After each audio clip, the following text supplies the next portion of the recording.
Hikima TV. Ku danna subscribe, sannan sai ku danna alamar ƙararrawa domin samun sabbin shirye-shiryen Hikima TV da zarar mun ɗora. Jama'a assalamu alaikum wa rahmatullahi wa barakatuhu. Barkanmu da sake kasancewa da ku a wannan channel na mai albarka na Hikima TV. Idan kai sabon zuwa ne ko kuma ka manta baka yi subscribe ba, muna roƙon ku danna mana alamar subscribe wannan mai jan rubutun ta ƙasa, sannan ku danna mana ƙararrawar sanarwa domin a dinga sanar da ku da zarar mun ɗora sabon bidiyo. Kada ku manta ku yi liking akan wannan bidiyo namu, sannan ku yi sharing ɗinsa zuwa sauran group ɗinku da sauran abokanku domin wasu masu amfana. To a yau darasinmu da za mu yi insha Allahu darasi ne akan shin zan iya sayan YouTube channel? Darasi ne akan YouTube. To wannan tambaya ce da muka same ta daga babban shafinmu na yanar gizo, wato shafin tambayoyi wanda yake da adireshin tambayoyi.com.ng. Kamar dai yanda kuka sani, shi wannan shafi ne da za ku iya zuwa kai tsaye ku aiko mana tambayoyinku wanda za a ba da amsa a cikin nan. Baya da haka kuma akwai tambayoyin dubbannan mutane suka yi tambayoyi a ciki wanda aka ba da amsarsu, sannan kuma aka yi posting a cikin shi kansa wannan shafin, wanda idan ka je ka duba za ka ga tambayoyi da dama da kuma amsarsu. Ta yiwu a cikin tambayoyin akwai irin tambayar da ka jima kana buƙatar jin amsarta, to za ka kalli tambayar. Saboda haka ku garzaya shafin domin ku duba irin tambayoyin da aka yi da amsoshinsu. Adireshin shi ne tambayoyi.com.ng. Baya da haka kuma idan kuna da tambaya za ku iya aika musu kai tsaye a lambar su kamar haka: 070 43 86 92 60. To duk tambayar da kuke da ita za ku iya aika ta kai tsaye ta wannan shafi na tambayoyi, wanda mu kuma insha Allahu za mu amsa muku tambayar ku sai mu muku posting a nan.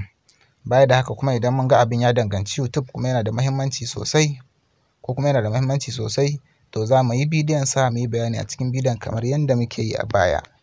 Da haka yau darasinmu na yau shine amsar wannan tambayar: shin zan iya sayan YouTube channel? To kamar dai yadda kuka sani, YouTube kamar yadda kuka sani a yanzu dole YouTube sai ka haɗa subscribers guda 1000, sannan da watching hours guda 4000, sannan ne YouTube za su samu dama su kai apply, sannan bayan ka apply sai su karɓe ka, wanda daga sannan ne za su fara ɗora maka talloli akan bidiyoyin da kake ɗorawa. Daga nan idan an kalli tallan kuma YouTube sai suna biyan ka. To kowa ya riga da ya san wannan YouTube, wannan tsari ne da suka fidda shi ba kamar a da can baya ba. Baya da haka kuma idan har ka haɗa waɗannan ma, to sai ka samu ingantattun bidiyo masu kyau, bidiyon da ba na wasu ba, sannan bidiyon da bai saɓa wa ƙa'ida ba, misali kamar bidiyo na batsa ko kuma bidiyo na rikici na tada hankali da dai sauransu. To hakan ce ta sa mutane da yawa suke ganin wahalar YouTube.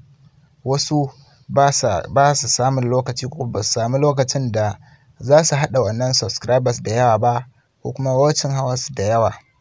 To sai kaga an samu ana yin tallar wata channel, za ka ga ana tallan channel, ana cewa ga wata channel wanda tana da subscribers aƙalla kamar 1000 ko 2000 zuwa sama, sannan tana da watch hours shi ma haka ko 1000 ko 2000, wata kuma ta ma gama complete.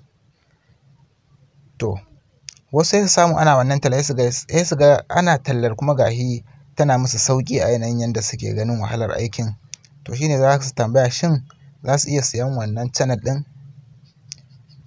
To amsar wannan tambaya dai shine, da farko ya danganta da abin da kake so ka yi a wannan channel ɗin. Misali idan kana so ka fara samun kuɗi ne da ita wannan channel ɗin ta hanyar ɗora bidiyoyinka a YouTube, to babban abin dubawar akan channel ɗin da aka siya shine shin channel ɗin da yaya aka gina ta. Idan an gina channel ɗin ne akan waƙoƙi ko kuma bidiyoyin comedy, to kai kuma kana so ka dinga ɗora irin darussuka kamar yadda muke ɗora ko kuma wani abin daban, to idan ka siya ba ka ga biyan buƙata ba.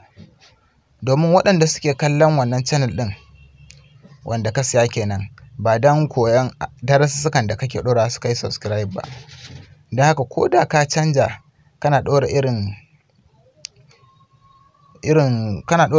ko da ka canja ka siya kana ɗora irin bidiyoyin da kake yin darussuka duk da za na tura musu ta cikin subscribers ta notification, to bai zama lallai su duba ba, sakamakon ba ta wannan hanyar aka siyi channel ɗin, ba ta wannan hanyar aka gina channel ɗin ba.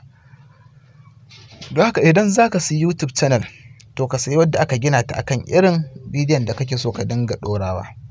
Wato idan misali kana so ka ɗora bidiyo ne, kana so ka yi channel da kana koyar da darasi ne, to idan ka tashi sayan channel in ka ga za a siyar ta kana ganin za ka saya, to sai ka duba wanda ake yin darussuka sai ka siya sai ka ɗora akan inda aka tsaya. Domin kuwa duk mutanen da kaga sun shigo channel to abin da ake yi shine ya kai su, sakamakon tallar da aka musu suka je suke ganin abu kuma har suka ji daɗi, abin da ake musu yana burge su, sai su samu damar danna subscribe sannan su danna ƙararrawa, wanda duk lokacin da aka ɗora wannan abin da ake a cikin channel ɗin za su zo su kalli abin da suke so, domin saboda hakan suka zo cikin channel ɗin.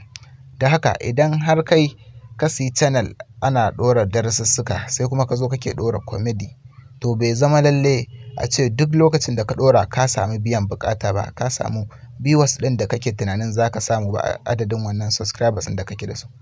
Wasu abubuwan da suke faruwa shine za ka ga ka siyi channel mai subscribers aƙalla 5,000. Misali channel ɗin ana ɗora waƙoƙi ne, ana ɗora bidiyo ko kuma ana ɗora karatun novels. Kai kuma idan ka saya sai ka zo ka fara ɗora wa'azi ko kuma kana ɗora wasu darussukan daban.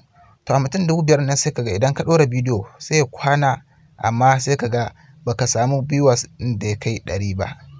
To kaga idan har za ka siyi channel to yana da kyau ku duba ko kuma ka duba ka ga yin wani abu za ka yi. Saboda idan ka ga channel ta taho tana da subscribers, adadin subscribers da take da shi, to sun gina ne saboda wannan abin da sun zo ne saboda dalilin da yasa ake musu wannan abin. Da haka idan ka saya ka zo ka canja to fa za ka sha wahala sosai kafin a ce subscribers naka sun zo sun saba da abin da kake musu nan, to ko za a jima sosai da sosai. Wasu ma sai dai kaga suna ta sauka sakamakon dama dan abin da suka shigo channel ɗin ba shi suka zo suka tarar, ko kuma ana yi amma kuma sai suka ga an canja.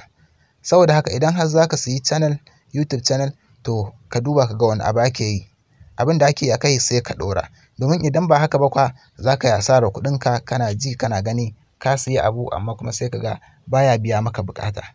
Saboda haka yana da kyau ka duba ka ga irin darasin da ake yi ko kuma irin waƙoƙin da ake ɗora ko kuma irin comedy sai ka saya. Idan baka samu irin wannan ba sai ka bari sai ka saya. Amma a shawarance a kuma abin da ya dace, yana da kyau ka gino channel da hannunka idan har za ka samu lokaci kuma za ka samu dama, saboda aikin channel aiki ne ba zan ce mai wahala ba, ba zan ce kuma mai sauƙi ba. Aiki ne dai wanda sai ka jajirce sannan sai ka sa kanka za ka yi. Saboda kowane aiki dama yana da wahala kuma kowane aiki yana da sauƙi.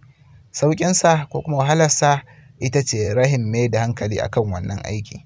Sauƙinsa kuma shine mai da hankali akan aikin nan. Da haka idan har ka mai da hankali kuma akan za ka yi, to ko za ka ga ka samu, duk da dai ana shan wahala a wannan lokaci, amma in dai har za ka jure za ka yi to insha Allah za ka yi. Saboda wanda yake da subscribers miliyan 1 ma da 0 subscribers ya fara.